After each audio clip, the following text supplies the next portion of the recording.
saat kita beramal soleh di hari itu, maka nilainya langsung naik menjadi amalan yang dicintai oleh Allah. Assalamualaikum warahmatullahi wabarakatuh. Dapatkan rangkuman ceramah dari para ustadz terbaik yang kaya akan ilmu di Ruang Ustadz dengan cara klik like, subscribe, serta aktifkan tombol loncengnya. Dan tinggalkan komentar atau saran untuk membangun channel kita ini. Dan kami ucapkan selamat belajar.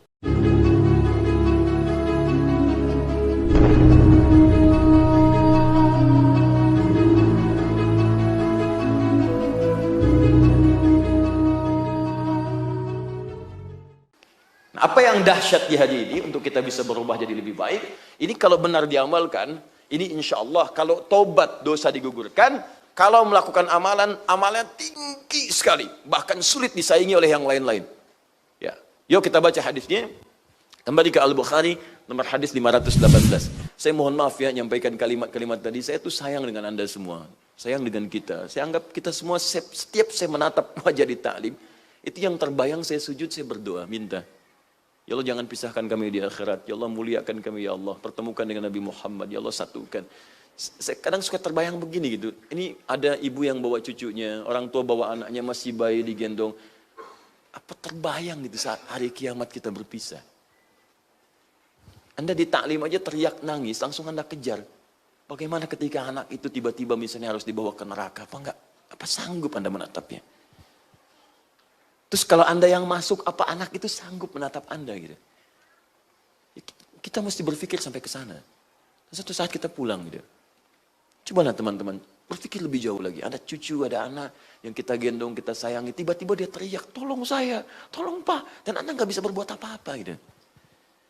Ya ada sesuatu bagian episode kita yang mesti berubah. Kaya silahkan harus kaya.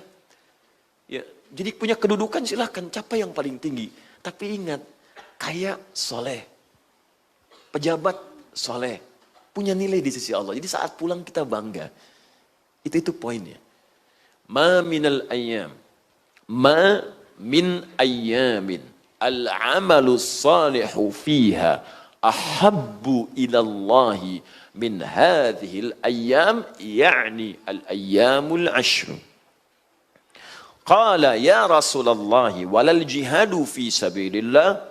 Qala walal jihadu fi sabilillahi illa man kharaja binafsihi wa malihi wa lam yarji' min dzalika bi syai'.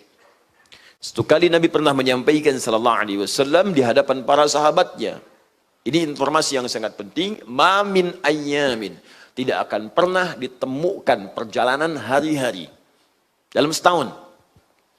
Al-amalu salihu fiha ahabbu ilallah. Saat kita beramal soleh di hari itu, maka nilainya langsung naik menjadi amalan yang dicintai oleh Allah.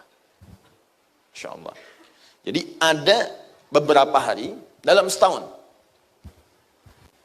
Jadi kalau kita ambil misalnya hitungan Masehi 365 hari atau hitungan Hijriyah kurang lebih 357 hari, misal ya. Itu ada beberapa hari saja yang saat kita beramal soleh, saya tuliskan di kuncinya. Ya. Ingat ya, lihat tulisannya, soleh bukan salah. Nah, saya tuliskan ke bawah yang salah. Nih. Saya juga ingin luruskan, Muhammad salah, bukan Muhammad salah dia. Oh, karena salah dribble, salah nembak, jadi Muhammad salah, bukan. Itu tulisan bahasa Arabnya solah. Solah dari kata saleh. Jadi kalau ditulis jadi gini, saleh. Ya.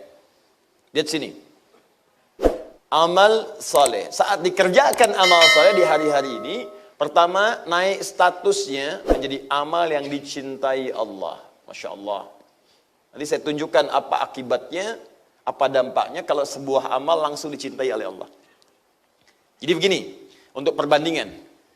Amal saleh itu, kalau dikerjakan, pasti bernilai pahala insya Allah. Bernilai pahala. Paling standar, paling minimal itu 10. Ya, paling standar, paling minimal berapa? 10. Ketentuannya di Quran surah ke-6 ayat 160. Ketentuannya di Quran surah ke-6 Al-An'am ayat 160. Man jaa bil hasanati, Siapa yang mengerjakan satu kebaikan yang punya nilai pahala. Hasanah itu kebaikan yang punya nilai pahala. Ya, punya nilainya. Jadi di dunia dituliskan pahala, di akhirat diberikan kemudian bagiannya. Di tulisan pahala dunia, akhirat ke surga nilainya. Makanya ketika di dunia, cari amalan yang punya nilai pahala. Supaya saat di akhirat diberikanlah nilai pahala itu. Karena itu sering kita berdoa. Di dunia dapat amal berpahala. Amal berpahala namanya hasanah. Rabbana atina fid dunya hasanah. Di akhirat diberikan. Wa fil akhirati hasanah. Kalau sudah dunia hasanah, akhirat hasanah, semua dapat, maka sudah neraka nggak usah dipikirkan. Waqina adzabannar. Sudah terbebas dia dari neraka. Itu yang sering kita mintakan kepada Allah. Karena itu sering disebut sapu jagat. Ya, sapu semua yang jelek-jeleknya, jagat dapatkan nilai keistimewaannya dimanapun kita tinggal. Ya, Quran surah kedua ayat 201, paling kanan sebelah bawah. Itu yang Rabbana atina fid dunya hasanah wa fil akhirati hasanah. Baik, jelas sampai sini? Nah, ini poinnya, setiap amal soleh itu 10. Man jaa bil hasanati. Siapa yang mengerjakan satu kebaikan, punya poin pahala, maka setiap kebaikan itu poinnya 10. Misal sholat, sekali sholat. Di luar berjamaahnya, ya. Jadi baru Anda datang, tunaikan sholat. Itu kalau Anda sholat sendirian, bukan di masjid, sholat, selesai sholat, dapat poin 10. Karena itu sholat disebut hasanah. Dari mana tahunya Ustaz? Quran surah ke-11, ayat 114. Misal, contoh sholat. Saya tajamkan dulu dengan detail supaya paham kita. Quran surah 11 ayat 114. Ya, surah Hud. Aqimis salata tarafain nahar wa zulafan minal lail innal hasanati yudhibnas sayyi'at. Tunaikan salat dari mulai 2 titik siang sampai dengan ke malam, subuh sampai ke asar, maghrib sampai ke isya. Ya, lihat innal hasanati. Sungguh salat-salat ini adalah perbuatan hasanat. Jama'. Dan dia bukan sekedar melahirkan pahala kata Allah, tapi bisa menggugurkan keburukan-keburukan yang pernah kita kerjakan di antara kedua sholat itu. Sepanjang bukan dosa besar. Jadi indah kata Quran, kalau Anda mau sholat dengan benar, itu otomatis terjaga dari keburukan. Makanya nggak ada orang baru sholat langsung bohong, kalau sholatnya benar. Mustahil tuh. Orang mau sholat itu, dia akan jaga perbuatan baiknya. Ya karena itu ketika orang kerjakan nilai kebaikan 10.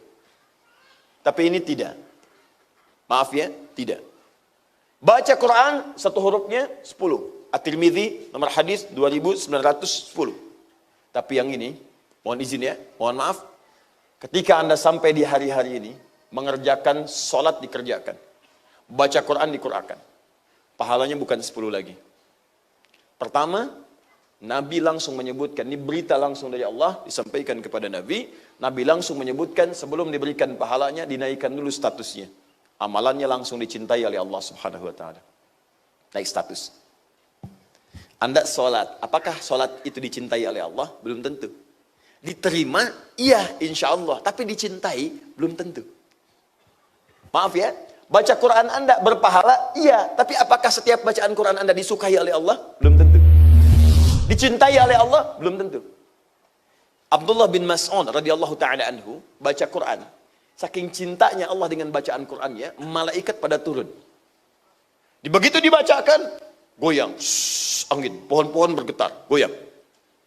Kaget beliau, berhenti, diam semua. Baca lagi, semakin kencang lagi. Akhirnya diputuskan berhenti. Langsung menghadap kepada Nabi SAW. Ya Rasulullah, tadi saya baca Quran, angin bertiup kencang, pohon-pohon goyang. Saya khawatir ada sesuatu. Apa jawab Nabi? Saking indahnya bacaanmu, malaikat berebut mendengarkan bacaanmu. Kalau engkau teruskan, hancurlah kemudian tempat-tempat bangunan sekitaranmu. Saking banyaknya malaikat turun. Makanya di zaman sekarang, gak ada lagi yang seperti Abdullah bin Mas'ud. Bayangkan kalau di tanah kusir ada satu orang aja begitu, hancur nih masjid. Ini, naik status. Nah kalau sudah naik status, saya belum bahas ini dulu. Baru kita bicara pahala.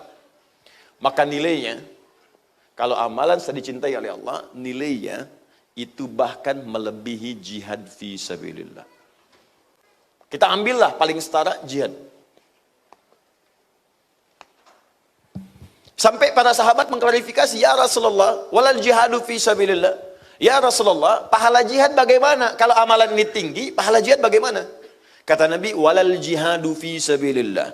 Bahkan jihad fi sabilillah itu tak mampu menandingi amalan di hari-hari ini, spesifik. Illa man kharaja bi nafsihi wa malihi wa lam yarji' bidzalika min syai'. Kecuali kalau ada orang berniat jihad, keluar dengan fisiknya, jiwanya, harta bendanya, kemudian setelah itu dia meninggal saat jihadnya itu. Maka itu yang nggak bisa ditandingi. Jihad itu banyak, jangan diartikan dengan perang saja. Tidak, saat ada situasi untuk membela Islam, membela keimanan, kita membela, kita berjihad, itu jihad dalam konteks peperangan. Tapi orang haji, jihad. Bukankah orang haji berjihad dengan hartanya? Ya, dia nabung kan? Ada cukup daftar berangkat.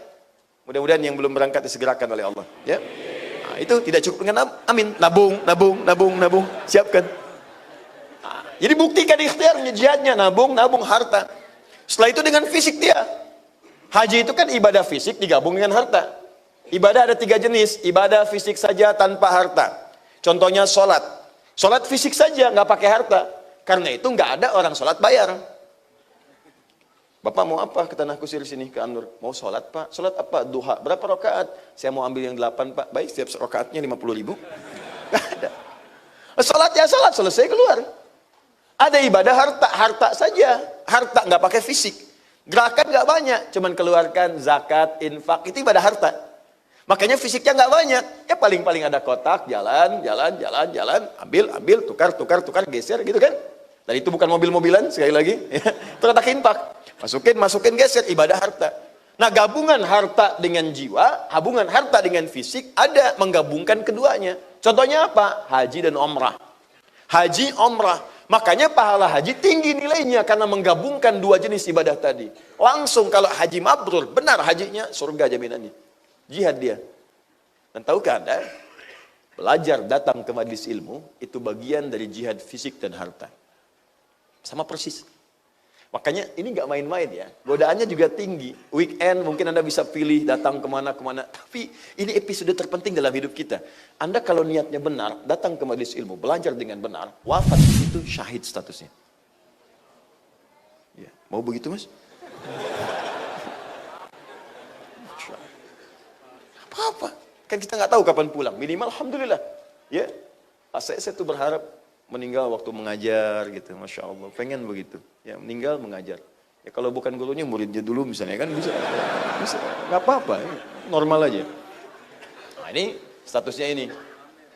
Nah jadi apa yang kita kerjakan di hari-hari ini, itu naik status langsung, dicintai Allah, paling minimal jihad. Jihad itu kalau wafat statusnya syahid. Jadi maaf ya, tadi baca Quran setiap huruf 10, sekarang kalau baca Quran nilainya jihad. Wafat sedang baca Quran, syahid statusnya. Wafat sedang tahajud, syahid statusnya. Wafat sedang mencari nafkah diniatkan karena Allah, syahid statusnya. Kalau benar dimanfaatkan hari-hari ini. Apakah hari-hari yang dimaksudkan? Yakni min hadhil ayyam, yakni ayyamul ashur. Yaitu 10 hari pertama di bulan Dzulhijjah. 10 hari pertama di bulan Dzulhijjah. Pahalanya banyak, Masya Allah. Kalau agama, masalahnya keyakinan. Bukan logika. Masalahnya keyakinan. Yakin tidak dengan keterangan Allah. Ini Allah yang menciptakan kita. Gini ya, Anda beli handphone. Terus tukang handphone terangkan. Kata tukang handphone, Pak, cara menggunakannya seperti ini, Bu. Begini. Future-nya ini.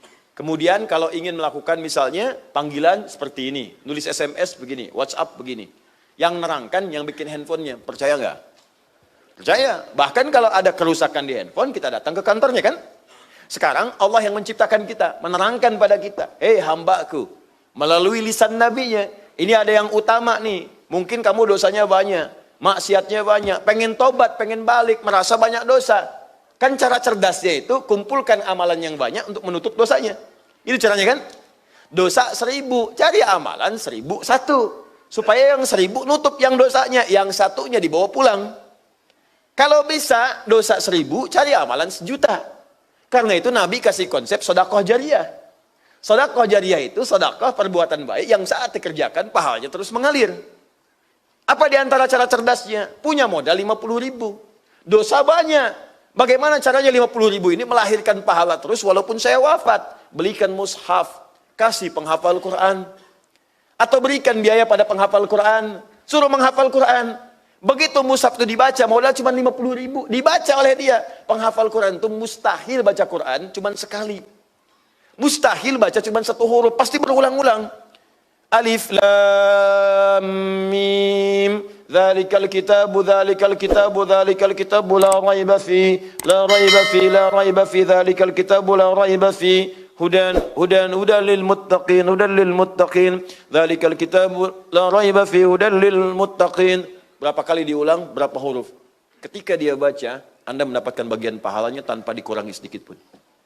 Modal cuma 50.000. Cara cerdas. Jadi kalau kita mau beramal, cari sedekah jariyah itu rumus. Ya, rumus. Dan itu indah. Dan penghafal Quran pun gak akan lihat-lihat. Ada mushaf dia baca, dia gak akan lihat siapa yang ngasih. Siapa yang ngasih nih? Si Fulan, udah banyak dia amalnya. Nun. Dah, simpan. Mana lagi yang lain?